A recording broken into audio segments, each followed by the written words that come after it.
జై శ్రీరామ్. అలా మేఘ సమూహాలలో దారి చేసుకుని పోతూ మేఘ గర్జన వంటి సింహనాదము చేస్తూ గరుత్మంతుని వలె హనుమంతుడు భాసించాడు. ఆ మహా తేజోవంతుడు హనుమంతుడు లంకా పట్టణాన్నంతా అల్లకల్లోలము చేసి రాక్షస వీరులను చంపి రావణాసురుని దుఃఖపెట్టి భయంకరమైన సైన్యాన్ని నాశనము చేసి వైదేహికి నమస్కారము చేసి ఆమె ఆశీర్వాదముతో మళ్ళీ ఆ సముద్రాన్ని దాటుతూ వైనాక పర్వతాన్ని తాకినాడు.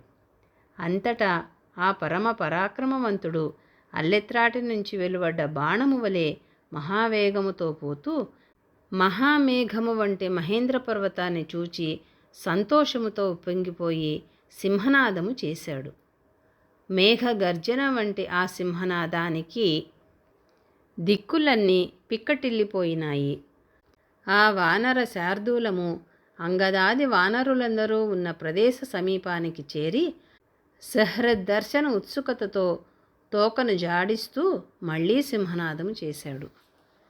గరుత్మంతుడు సంచారము చేసే ఆకాశములో హనుమంతుడు చేసిన ఆ సింహనాదానికి సూర్యమండలముతో కూడా ఆకాశము బద్దలైపోకుండా ఉందా అన్నట్లుగా ఆ నాదము వినిపించింది.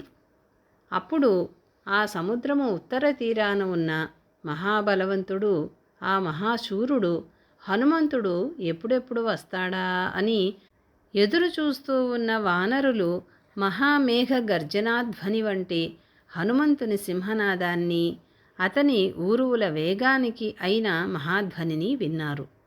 వాళ్ళందరూ ఏమి వినవలసి వస్తుందోనని అంతవరకు దీన మనస్కులుగా ఉన్నారు.